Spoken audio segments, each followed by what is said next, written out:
All right, we have kind of an unusual introduction to Crow 777 Radio this time around because for the first time, we're faced with a content problem.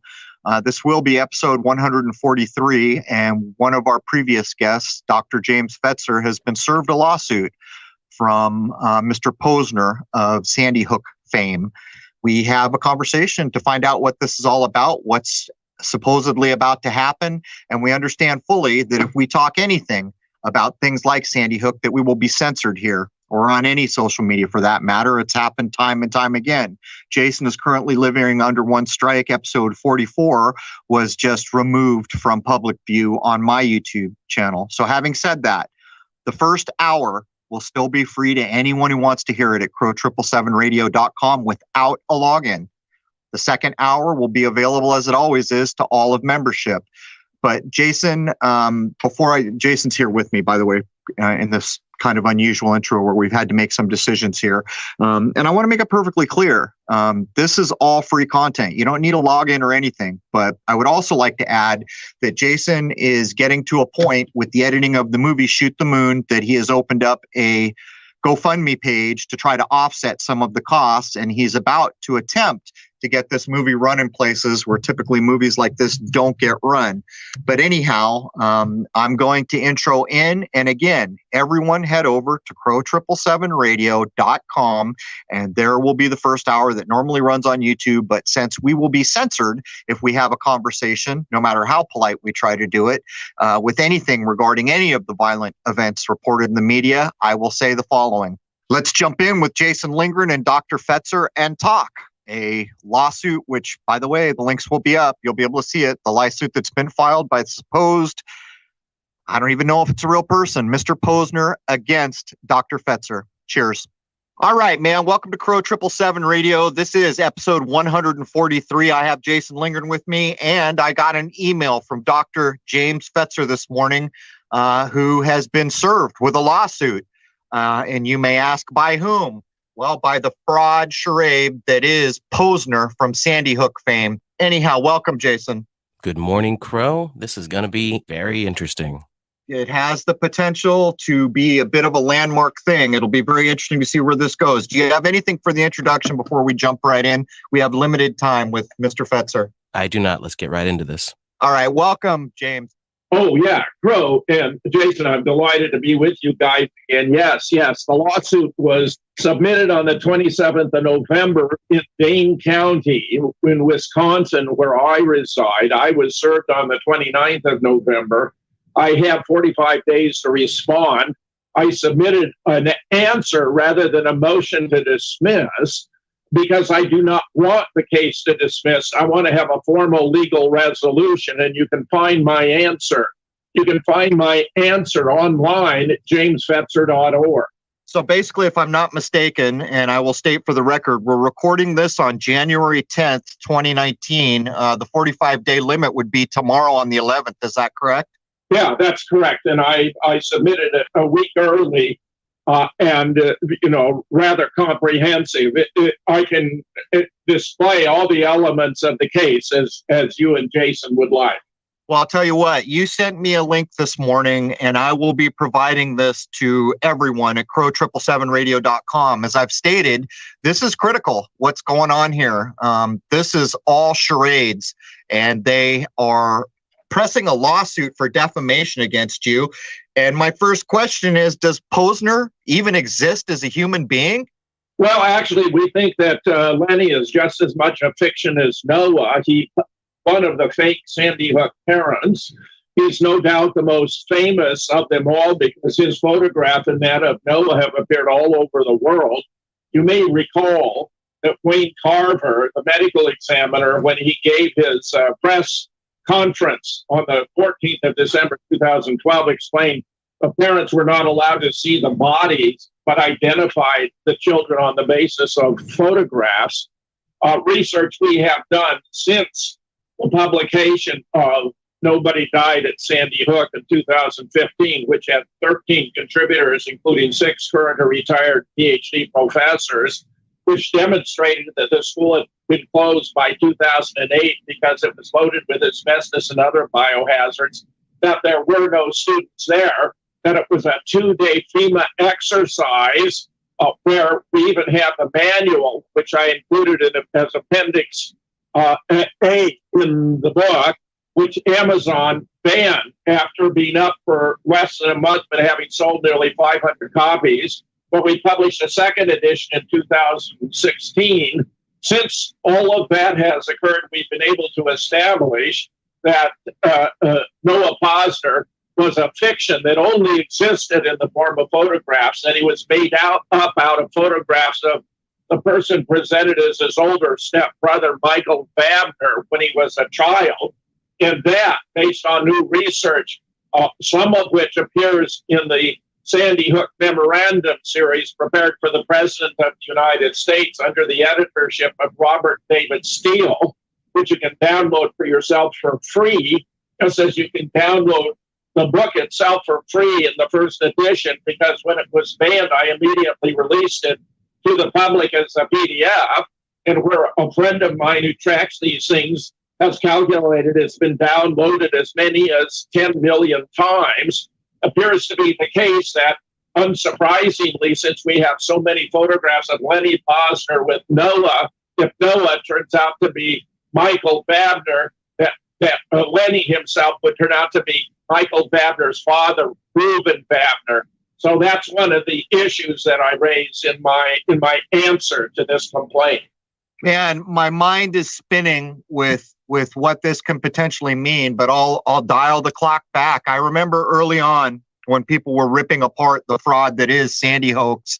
One of the people I followed used an online tool that shows internet bandwidth to any given place in the world and demonstrated outright that the school was not open and that it hadn't had any internet bandwidth for years before the supposed event.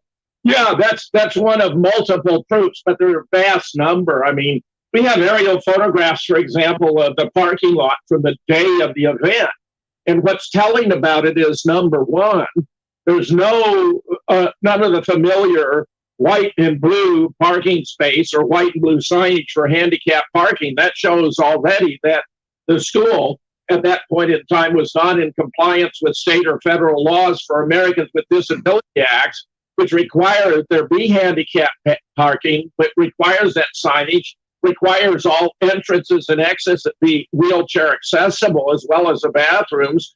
None of that was the case, which means it not being in compliance, it could not have been legally operating as a public school in Connecticut on 14 December 2012. That's one of a multitude of proofs.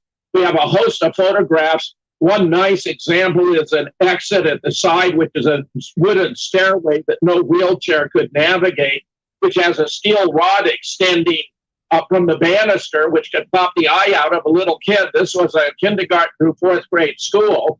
No principal would have allowed a school to deteriorate to the condition we documented inside and out from the scene that day.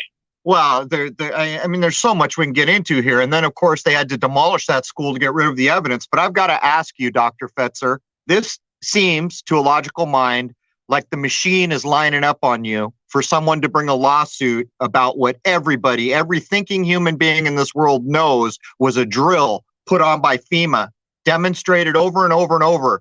Are you afraid? Are you afraid that the eyes of the black-eyed beast of our era are lining up on you? No. Listen. If you can't take the heat, stay out of the kitchen, right? I got into this to bring the truth to people. I've done collaborative research on JFK, where I now have 4 books, 9/11, where I founded Scholars for 9/11 Truth and have 2 books.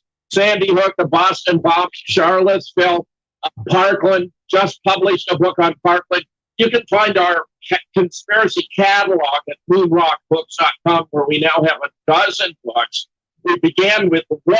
In fact, it was after Amazon banned Nobody Died at Sandy Hook that Mike Palachuk, who was the series editor, whereas I edit all the books, decided we needed our own publishing company and founded Moonrock Books. So we now have a dozen contributions there. I believe the Americans deserve to know their own history, and we're doing our best to bring it to them. Jim, I think this is foolish of them to do this. Are you going to bring Wolfgang Halbig in as a witness to basically get on the public record of court that this whole thing is a fraud and absolutely blow this open? Because I don't think Alex Jones is going to do anything. I think Alex Jones is a clown. Yeah, well, I think we'd long been speculating, and Wolfgang had even said, why aren't they suing me? Because I have all the evidence. That's right. Certainly in the court, Wolfgang would make an excellent witness on multiple counts, but then I have a dozen others who would be good as well. In other words, believe me, I have all the bases covered on this.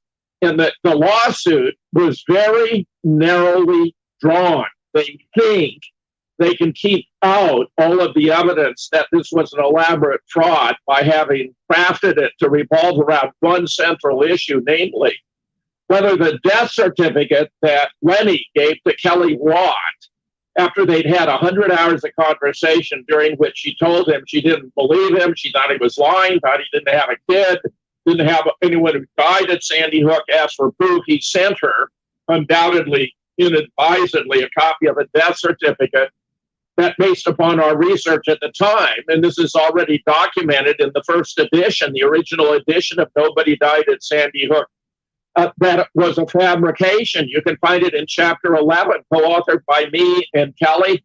I enumerate many of the proofs that it was a fabrication in my answer to the lawsuit, which you can find on my blog, in the article that the Sandy Hook, Posner versus Fetzer lawsuit for dummies, where I boil it down into very simple and easily understood language, as well as presenting the legally crafted answer, which of course has to conform to the appropriate standards of legalese, but makes it a bit more difficult to follow, where the fact is that given we have, their argument in a nutshell is the following. Since the state of Connecticut has certified this death certificate, it has to be authentic, and therefore all my allegations that it was fake or fabricated or a forgery are wrong and defame Lenny Posner, for which they have filed the suit.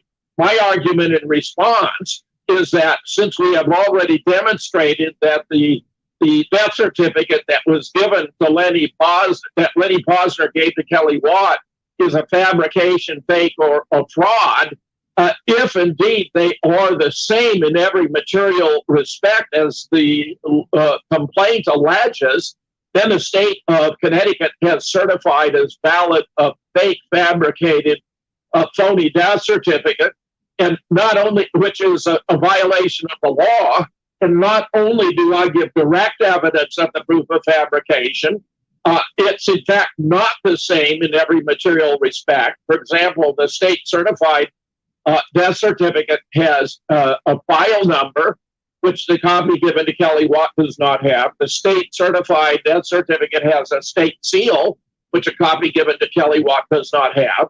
And there are the host of these typographical uses of different fonts, the spacing and so forth, that are indicative of fakery and fraud.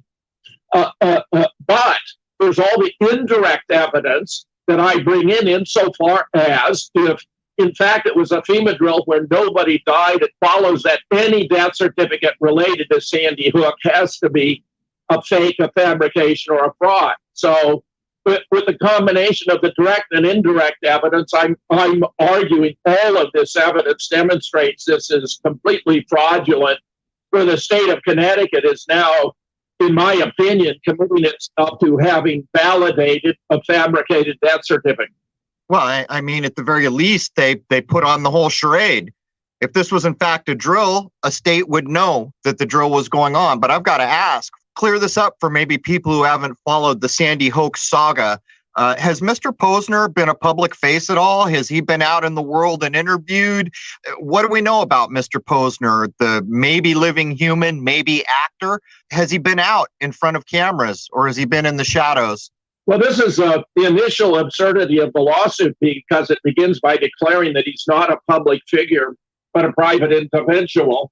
This is extremely important from the point of view of the law, because there's a historic case, New York Times versus Sullivan, that determined that if an individual is a public figure, that in order to sustain a claim of defamation, you have to prove that the offending party knew what they were asserting was false, but nevertheless went ahead and asserted it anyway in order to defame the individual who is the party, which is a virtually impossible standard for them to satisfy. So they of necessity had to adopt a fiction on which I am calling them out, that Leonard Posner is a private citizen rather than a public figure. Let me just give you, let me tell you how absurd it is internal to the case.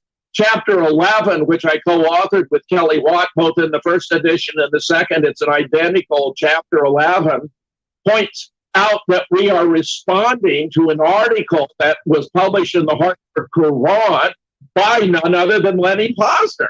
So if this guy, it's obviously a public figure, because the case in which we're allegedly defaming him was published, a response to an article published in the Hartford Courant. If you go online and do a search on Lenny Posner, you're going to find hundreds, thousands of references to Lenny Posner. This case has been so widely cited worldwide, and he is, without any question, the exemplar, the premier figure among all the Sandy Hook parents, with a photograph of Noah, who was highly photogenic, by the way, who even appeared in commercial advertising in Canada, for example. It has been plastered all over the world. So the fact that they begin by making the claim that he's a private citizen and not a public figure makes the whole lawsuit absurd on its face. I was just looking up, and yeah, he's all over the place. Now, I personally think that this was the most foolish thing they could possibly do, Jim, because you are not a clown like Alex Jones. They are taking a bulldog who is absolutely going to tear them to shreds with the amount of evidence that you have. Do you really think that this situation is going to basically make the quote-unquote conspiracy theory public domain now, demonstrated to be exactly what it is? It's a false flag operation. I think it has that potential. Yeah, I think they've gone a bridge too far, as the saying has it. They picked the wrong guy. Yeah. I mean, find out loud. Here I am, a former Marine Corps officer. I'm a university professor of 35 years, teaching mostly courses in logic, critical thinking, and scientific reasoning. I have a record of accomplishment. I published 24 academic books. Now I published over a dozen more, what you might call conspiracy research. I have the title Distinguished McKnight University Professor Emeritus now after me. I was in the group of the first 10 when the University of Minnesota introduced this new rank in 1996 for persons who, as full professors, had enhanced the reputation of the University of Minnesota by their contributions while they were a member of the faculty.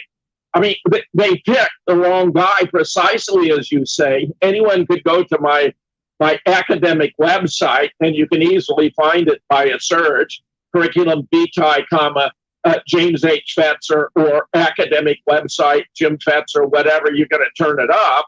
I agree with you that this was a colossal mistake on their part, but of course I welcome it, because I have wanted to find an access route to get this matter into a court of law where it could be properly resolved.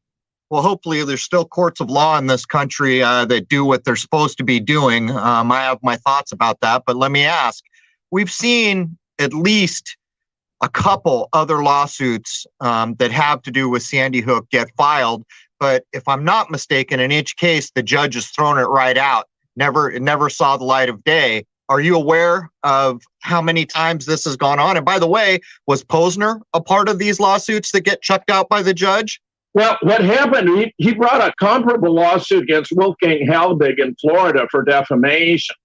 And interestingly, they were both residents of Florida. Wolfgang attended several of the pretrial meetings with the judge, but Lenny never showed up. In fact, the attorney who was representing them, as Wolfgang characterizes him, was very incompetent. When the judge, in exasperation, directed that Lenny Posner had to sit for a video deposition at the last minute, Lenny withdrew the suit rather than sit for a video deposition. Well, I personally am convinced that's because the video deposition would have exposed his countenance. This is not the only time he's avoided doing that, as I shall add momentarily.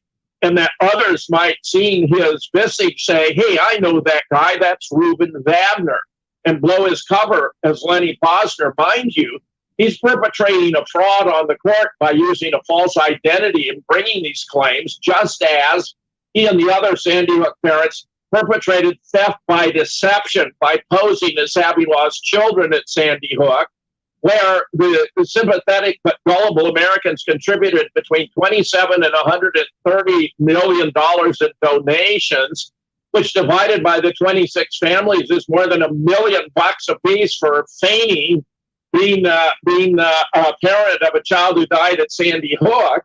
Another example would be when the Showtime program Dark Net sought to do an episode about Sandy Hook. They invited me and Lenny to participate. They came to my home and filmed me for 4 hours. When I saw the program, my face is better delineated visually than in any other program, and I've been on quite a few I've ever seen.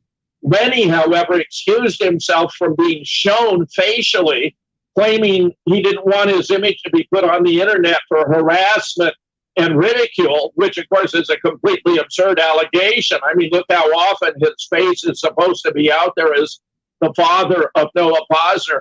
But I'm convinced for the very same reason, he didn't want someone to look at that program and say, hey, I know that guy. That's Reuben Wagner. You know, it's funny that you bring up the amount of money, because that, again, was one of the earliest proofs that came out that Sandy Hook was a put-up, that it was not what they were telling people. Nobody did get hurt. This was all a drill. And what we saw was right away, websites went up asking for donations. And since it was kind of, I guess, the early days of these major national events that they were going to try to fool America with, the server stamps were dated a day or two before the actual Sandy Hoax event. It goes on and on and on, but millions of dollars. As I think about this, is this just a few people being bold as can be and risking it all, or does this conspiracy go further? Well, it's very broad. It's quite vast. I can give you all kinds of evidence. The Obama administration nullified the Smith-Mundt Act, 1948, which precluded the use of the same techniques of disinformation and propaganda within the United States that were being used without in the Smith-Mundt Modernization, actually more accurately, Nullification Act of 2012, in time for Sandy Hook. We know they were behind it. Eric Holder, the Attorney General, had in 1995 told a national Democratic Women's Convention he thought the American people had to be brainwashed to have their attitude toward guns changed. He, Eric Holder, traveled to Connecticut and met with the governor, as Reuters reported it on the 27th of November, to discuss the Obama gun control agenda. On the 14th, the day of the shooting, the governor gave a press conference during which he explained that he and the lieutenant governor had been spoken to, that something like this might happen, leading me to pursue the question, spoken to by whom, and what could he possibly mean by something like this, that he had either to have been informed that somewhat demented soul might come into a Connecticut public school and shoot it up, in which case his governor, he obviously had the obligation to notify the school systems of that warning and take measures to ensure it did not occur, which he did not do. Or alternatively, he'd been informed they were going to take an abandoned school, conduct a drill, present it as a real event in order to promote gun control, which is precisely what happened. So I've got to ask this question. When the lawsuit was filed, did that give, I guess they'd call the actor in chief, Mr. Posner, the plaintiff in this case, did that allow them to steer it towards a certain court or not? Well, they had a choice of where they filed. Yes, they could have filed in Connecticut, for example, but they chose to file in Dane County. My best guess is they thought it would be embarrassing to me. On the other hand, I'm rather well known. I've appeared on a local talk show hosted by Mitch Haig, who referred to me as a conspiracy guy virtually from the time I moved to Madison back in 2006. So I've actually appeared on Mitch Hank's show as a conspiracy guy. Oh, I'm going to guess 50 times probably. I also had a show in New York City with Gary Null on his network, PRN.FM, that was entitled The Conspiracy Guy. And I did 56 of these 1-hour programs with Gary Null out of New York City until, in addressing the Parkland shenanigans, I explained how it had been a complete fabrication, how the students had been let go at 1 o'clock because it was a holiday, how they kept behind about 36 students, how they were using simunition, which is simulated ammunition made out of beeswax and laundry detergent. An officer in full SWAT gear was firing a weapon that the teacher, Stacy Lapel, did not recognize when she confronted him in the hallway. This is why we have the medical miracles of several of the girls claiming to have been shot by an AR-15 in the torso, in the chest, in the leg, walking around days later with only Band-Aids, for example, on their leg wounds, which is completely preposterous. Had they actually been shot with AR-15 bullets, which are small caliber but high velocity and do enormous damage, it's because they were only hit by simunition, which isn't strong enough to puncture the skin. It'll create a welt. So they were perhaps sincerely pretending to have been shot by an AR-15, but clearly were not. The reason he kept the deputies out, by the way, is because they weren't snapped in on the drill, and thinking it was real might have shot up some of the players. One of the greatest tells we have regarding Parkland, about which I have just published a book at moonrockbooks.com. I hope to have it out before the midterm, because the whole thing was constructed to affect the midterm. We had this March for Our Lives that was held in Washington, D.C. on the 24th of March, where for a big event that involves closing roadways, you have to begin the permit process 6 months in advance. So back in September and October, they were initiating the permit process for the March for Our Lives, which they would claim was motivated by the shooting at Parkland on the 14th of April. 6 weeks later, you have hundreds of T-shirts, coffee mugs, major acts, all this kind of thing. 6 weeks isn't enough time to organize a bake sale at a local church. So what we were subjected to was an enormous fraud. The mastermind behind it appeared to have been Debbie Wasserman Schultz, who'd been the head of the DNC when they were sabotaging Bernie Sanders' campaign, who was worried that because the Imran Awan trial was forthcoming, where she allowed these Pakistani IT guys who worked for her to spy on Congress under cover of her authority, might cost the Democrats as many as 11 seats in Florida alone. So she collaborated with a woman by the name of Dina Katz, who's a Hollywood producer, director of Dancing with the Stars, who's organized many women's marches, in order to put all of this together, this fantastic fraudulent scenario, where among the most powerful proofs is a 52-second video from WikiLeaks inside a classroom in Parkland, where you see there's some girl students who are doing their best to cry as though they were in tear, but in spite of that, they're worried about their bottled water, and others on her iPod. You got a kid pulling his putts. You look, and there's what's supposed to be a body on the floor, but it's actually a training dummy with no arms and no legs lying in a pool of fake blood. And while there are persons in police uniforms rushing in and out, and you might think, wow, the Parkland police were really Johnny on the spot. They're actors, because Parkland gave up its police force in 2004 to save money. So, you're demonstrating what a lot of researchers already know, that this goes up to the highest reaches, into the political parties, into the supposed leadership of our country. So, this kind of begs the question, how do you think it's even possible to get into a courtroom anywhere in this country where the judge is not stacked? We've already seen a couple lawsuits where people were getting all excited. Oh, Sandy Hook's going to go to court. And what happened? The judge dismisses it out of hand. Are you concerned at all that the court you might be headed into is stacked in some way? Well, the report I have is that the judge to whom this case has been assigned is an excellent judge, a man of principle, which is all I could ask for. I doubt very much it'll ever make it actually into the courtroom, because just as Lenny withdrew the suit against Wolfgang when he was ordered to do a video deposition, I now have the right of discovery, and I'm going to move very aggressively with some of the key players in this case to subject them to discovery. And I expect they are going to be going wild to get this lawsuit withdrawn or dismissed. So I think I have cards to play here that are going to make a real difference. By the way, what I described about Parkland meant that the March for Our Lives was actually no more than an elaborate Democratic voter registration drive that received billions in free publicity. Jim, I think a lot of these events are completely compartmentalized, just like the moon landing, so that most people who are involved in a situation don't know the reality of what's going on. Just whatever group behind it is pushing to make things happen. I think Sandy Hook is probably right along with that.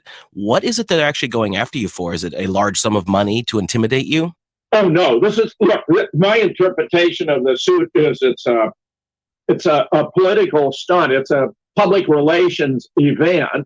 I have hundreds of times made the observation that Lenny gave Kelly a fake death certificate.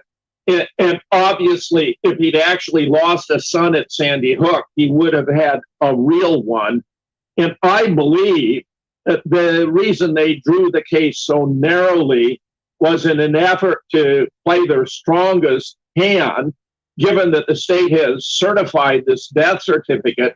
I think they basically wanted the judge to simply take judicial notice and therefore, rule in their favor and against me. But no, they're not after money. I mean, I don't particularly have money, but what I have is standing as a Sandy Hook investigator who's been extremely aggressive and who has a mountain of evidence. So they're trying to find a sly way to undermine my credibility. Just to give you an illustration of how this works in the public domain. After the lawsuit was filed, I was contacted by an Associated Press reporter for the Hartford Courant. He called me to interview me, and after we'd spoken only a minute, the call dropped. Well, I hadn't cut it off, so I immediately called him back, and he said, oh, yeah, he thought I had cut off the call, which no doubt he would have written about had I allowed it to stand and not called him back. I went on to explain to him why this lawsuit was a fabrication, how I had edited the book with 13 contributors, including 6 current or retired PhD professors, how we'd established that the school had been closed by 2008, that there were no students there, that it was a FEMA exercise presented as mass murder to promote gun control, how we even had the manual for the drill, which I had included as Appendix A in the book, which anyone could download for free as a PDF. And he interrupted me and said something about, so all these parents are fake, that he can go over there and they're still residing in Sandy Hook. And I could tell, well, I said to the effect, well, I hope you haven't been taken in and played by this. But sensing his stance and attitude, I added, we're going to mount a vigorous defense against this lawsuit. So what did he do? He published an article that went all over the world, New York Times, Wisconsin State Journal, everywhere you could name, that said that Mike Palachuk and I authored the book, Nobody Died at Sandy Hook, authored the book. He never even mentioned the fact there were 13 contributors, including 6 current or retired PhD professors, because already that makes the whole claim that we were somehow on the wrong track or off our net highly implausible. What is the probability that 6 professors who have been investigating this case extensively, where one of the contributors, Dr. Eowyn, had already published 80 articles about Sandy Hook before I edited the book, or I myself had already published 30 articles about Sandy Hook before I edited the book, would be mistaken about the basic facts. It's not that it's impossible, it's that it's incredibly improbable. And as soon as you recognize that my research, indeed, on all of these subjects, JFK, 9/11, Sandy Hook, Boston bombing, Charlottesville, Las Vegas, Parkland, and so forth is collaborative. The whole idea of focusing on me exclusively loses its punch because I'm synthesizing, integrating, and articulating the strongest arguments that emerge from our collaborative research and presenting them in a forceful fashion to the public, which is why they'd like to discredit me if they possibly could. And I submit that this lawsuit, which is absolutely indefensible on its face, which is constructed of several false allegations being made by the plaintiff against me, such as that Lenny Posner is a private rather than a public figure, has no merit but serves a propaganda purpose. So I actually published an article entitled Fake News About False Flag, AP Reporter Caught Faking the Story, because I had recorded our interview. I published a transcript of it. You can read the whole thing on my blog at jamesfetzer.org. You know, there's a couple things about Sandy Hook, and in my mind, this is one of the big change points for people who live in this country. So many of them fast asleep, unable to detect such obvious fraud. One of them was, it was the first time I had ever seen a supposed state trooper, might even been a chief, I've forgotten, come on television and make the threat on television that anyone who questioned this would be held in some legal way. But then on top of that, there was the whole press interview with the supposed autopsy guy, Carver. Even his name poking you in the eye, Carver, the guy supposedly carving up the kids. If that interview doesn't tell any mind out there that's not reasonably awake what a fraud this is, I'm not sure what to do. And I'm bringing this up because even after all this time, there are so many damn people that have just swallowed this nonsense. And it is so obviously nonsense. Let me give you 3 or 4 significant responses to that. First of all, James Tracy, who was at the time a tenured associate professor of mass communications, whose areas of specialization even include conspiracy in the media at Florida Atlantic, published the first serious scholarly article about the interview with Wayne Carver, where he dissected how many anomalies were present there.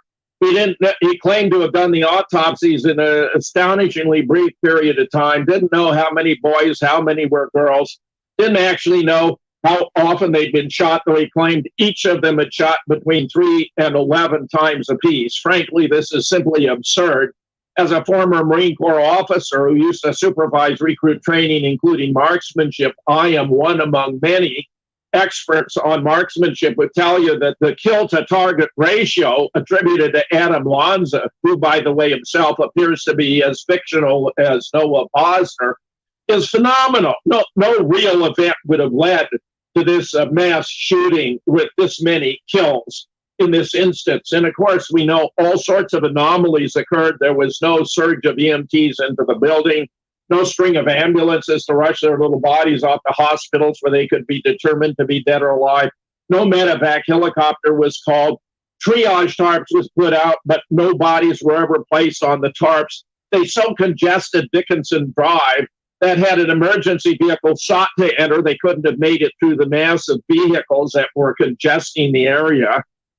Tracy was the subject of a lawsuit.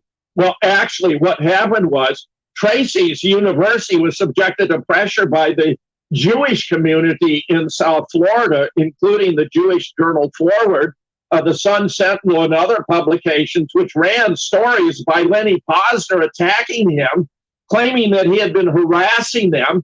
Tracy was simply seeking to verify with Lenny whether he actually had a bona fide copyright claim to the image of Noah Posner, which he'd been distributed worldwide. And Lenny converted it as though James were seeking to harass him, when actually he was seeking to protect the American people from an elaborate scam.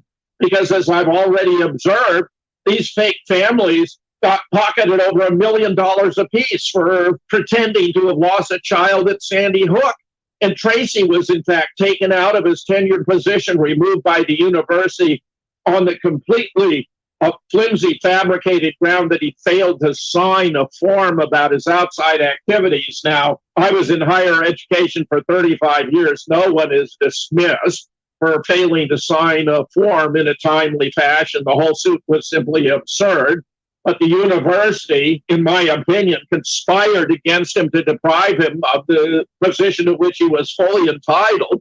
And then when he attempted to regain his position, he encountered the kind of a stacked court arrangement that you have been concerned that I might encounter here in Dane County, Wisconsin, but because the judge was very clearly opposed to Tracy, who had a perfectly legitimate case. He had a competent lawyer, Louis Leo IV, who argued the case, who is now has the case under appeal.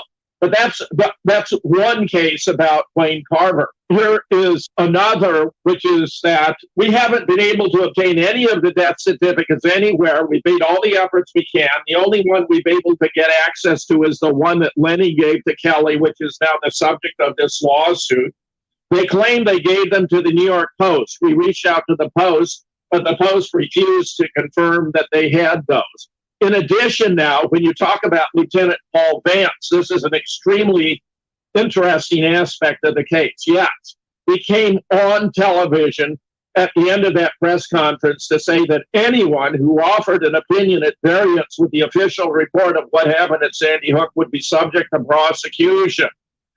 He eventually, when Wolfgang Halbig, who frankly believed it was real, he's a nationally recognized school safety expert, sought to find out what happened at Sandy Hook for the perfectly appropriate reason of learning what happened so he could advise other school systems how they could make sure it did not happen to them.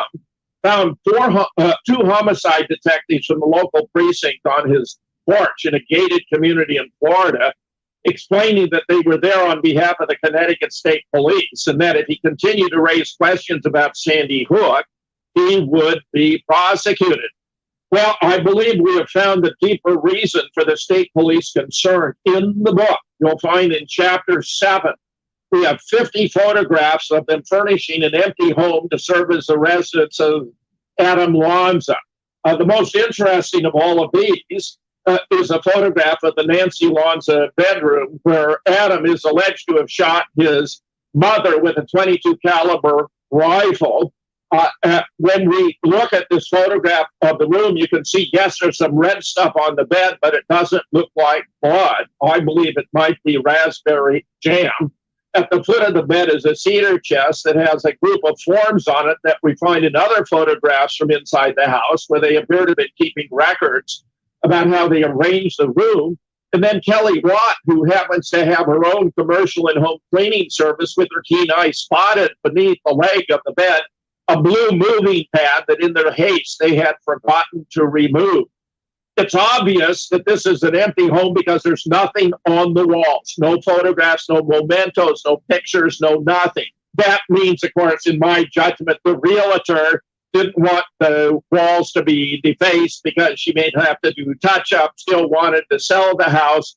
Of course, eventually, in the course of events, they would destroy the home just as they destroyed the school, where, interestingly, those who were brought in to participate in the demolition were required to sign lifetime gag orders that they would never acknowledge what they had seen or had not seen inside the school, which I'm convinced would have included no blood on the floors, no pockmarks on the walls, and blown the whole cover story.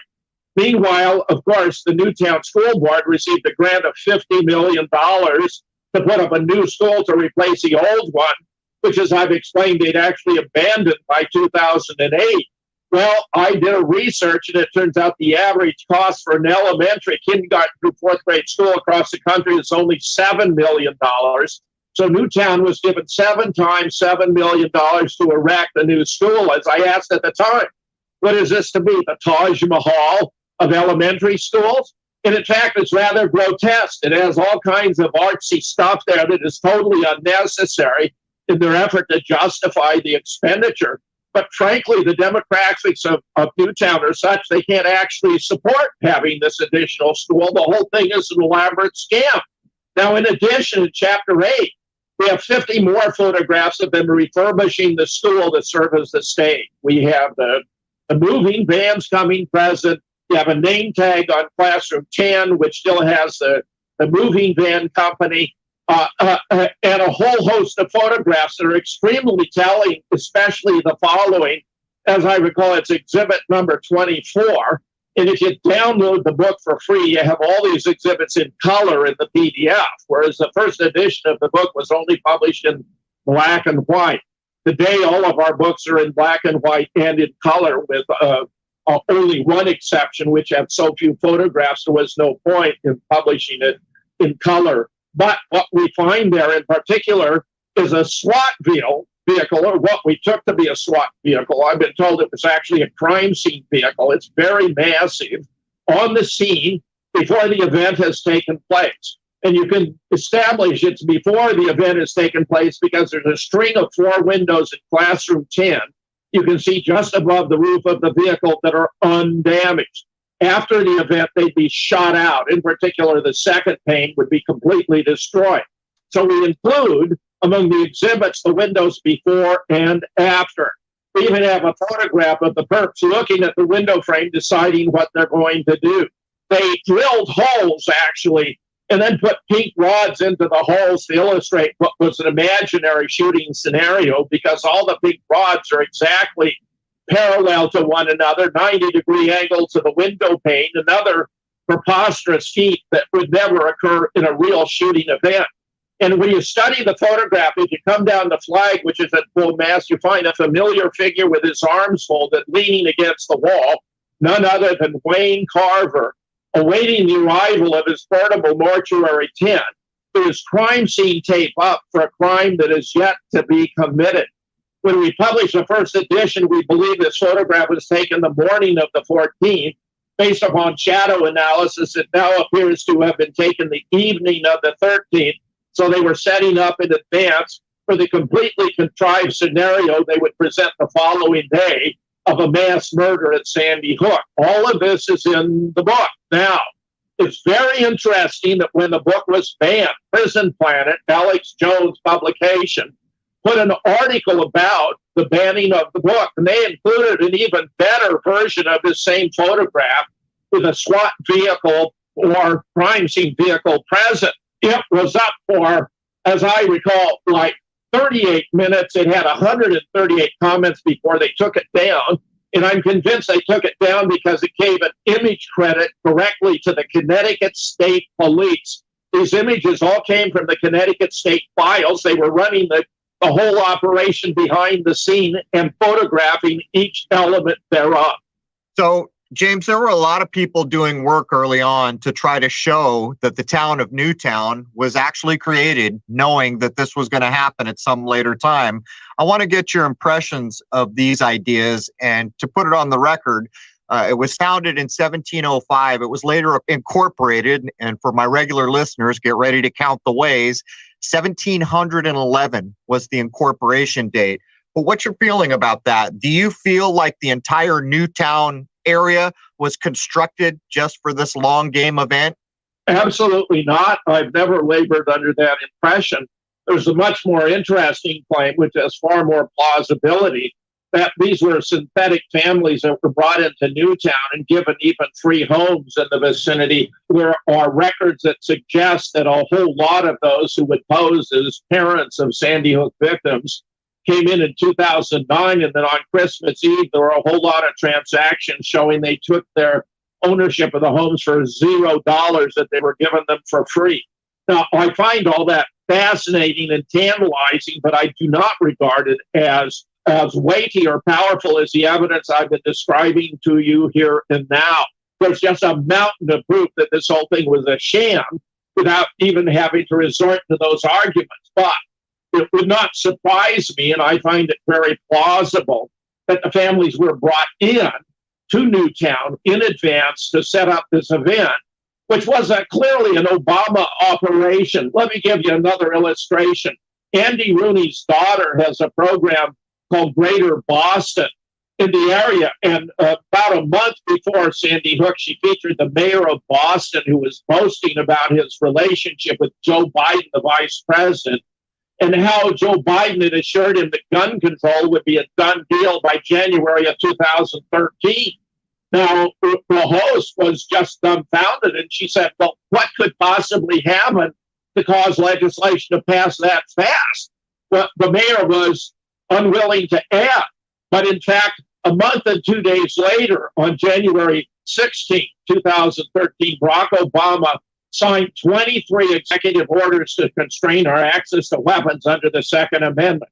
Clearly, Joe Biden was in the know, as was Eric Holder, as was Barack Obama, as was Governor Malloy, as was the lieutenant governor, as was the Newtown School Board, as was the Connecticut State Police, as were all of the phony parents.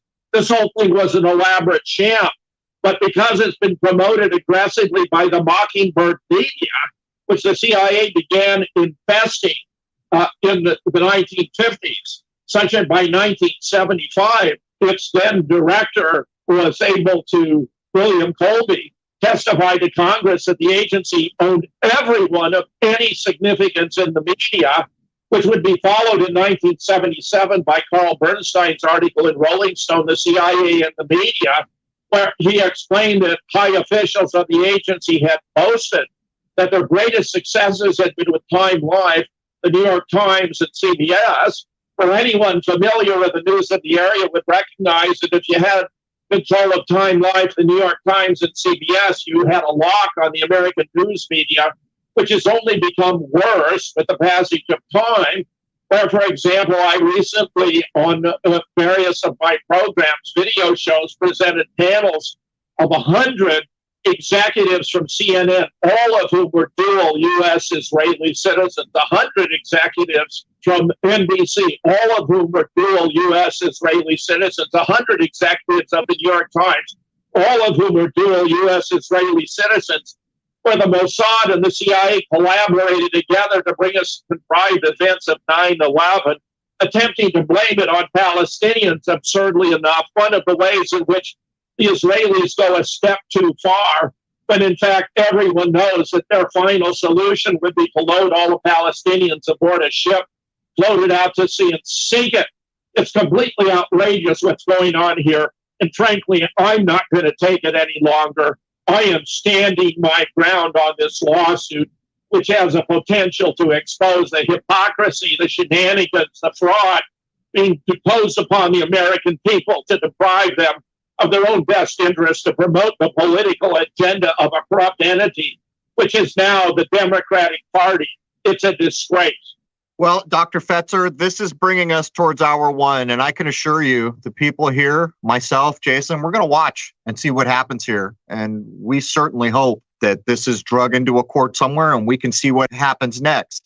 As we wrap up hour one of episode 143, for my regular listeners, I will point out Newtown, Connecticut was incorporated in 1711. Count the ways. The last census we have access to was in 2010, where the population was, get this, 27,560.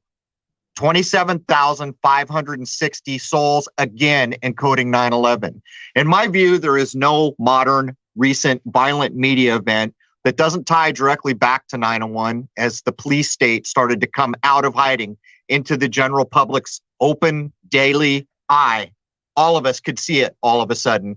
Things were not being hidden anymore. So it'll be very interesting to see what happens with this case that has now been filed against Dr. Fetzer. That does bring hour one of episode 143 to a close. We hope to see you all back for the second hour because we can talk about many more things, which we will. There it is, man. Cheers.